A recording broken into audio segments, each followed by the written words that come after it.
Telugu Desam party అధికారంలోకి వచ్చిన తర్వాత ప్రజలకు ఇచ్చిన ప్రతి వాగ్దానాన్ని నెరవేర్చే దిశగా ముందుకు సాగుతున్నామని ప్రభుత్వ ఎమ్మెల్యే బోండా ఉమా పేర్కొన్నారు. దానిలో భాగంగా వడ్డెర కాలనీలో 20 సంవత్సరాలుగా నివాసం ఉంటున్న లబ్ధిదారులకు గజానికి 100 రూపాయల చొప్పున రిజిస్ట్రేషన్లు చేసి ఇవ్వటం జరిగిందని అన్నారు. రానున్న రోజుల్లో మరిన్ని హామీలను నెరవేర్చుతామని స్పష్టం చేశారు. సెంట్రల్ నియోజకవర్గంలోని 63వ డివిజన్ వడ్డెర కాలనీ సెంటర్లో ప్రభుత్వ విప్ సెంట్రల్ నియోజకవర్గ శాసనసభ్యులు బోండా ఉమా మహేశ్వరరావు 20 సంవత్సరాలుగా నివాసం ఉంటున్న లబ్ధిదారులకు గజానికి 100 రూపాయల చొప్పున రిజిస్ట్రేషన్లు చేయించుకున్న వారికి ఇళ్ల పత్రాలను అందజేశారు.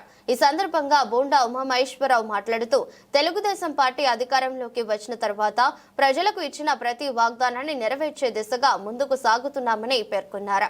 గత ప్రభుత్వం హయాంలో అమ్మఒడి పథకంలో తల్లులకు కేవలం ఒక పిల్లవానికే ప్రయోజనం కల్పించిన పరిస్థితి తెలుగుదేశం ప్రభుత్వం సవరించిందని, ఇప్పుడు తల్లికి వందనం పథకం కింద ఇంట్లో ఉన్న ప్రతి విద్యార్థికి 15,000 చొప్పున నేరుగా తల్లి ఖాతాలు జమ చేస్తామని ఆయన ప్రకటించారు. తెలుగుదేశం పార్టీ అధికారంలోకి వచ్చినాక ప్రజలకు ఇచ్చినటువంటి ప్రతి వాగ్దానాన్ని నెరవేర్చే దిశగా ముందుకెళ్తా ఉన్నాం. ఆ రోజు ఎన్నికల ముందు చెప్పాం, అధికారంలో రాగానే ఏదైతే గతంలో ఇళ్ల పట్టాలు రిజిస్ట్రేషన్ కాకుండా ఉన్నాయో అన్నీ రిజిస్ట్రేషన్ చేసిస్తామని చెప్పాం.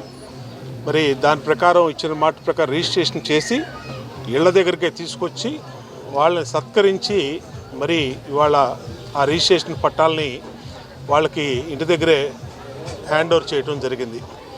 ఎన్నికల ముందు పింఛన్లు 3,000 రూపాయలు ఇచ్చే పింఛన్ని 4,000 రూపాయలు చేస్తామని చెప్పాం. ఇచ్చిన మాట ప్రకారం 3,000 రూపాయలు పింఛన్ని 4,000 చేసాం. గుదిబండలాగా మారిన గ్యాస్ బండ 3 గ్యాస్ బండ్లు ప్రతి మహిళా సోదరిమణికి ఉచితంగా ఇస్తామని చెప్పాం. ఇచ్చిన మాట ప్రకారం ఉచితంగా ఇచ్చాం. అన్నా క్యాంటీన్లు ఓపెన్ చేస్తామని చెప్పాం. ఇచ్చిన మాట ప్రకారం అన్నా క్యాంటీన్లు ఓపెన్ చేసాం.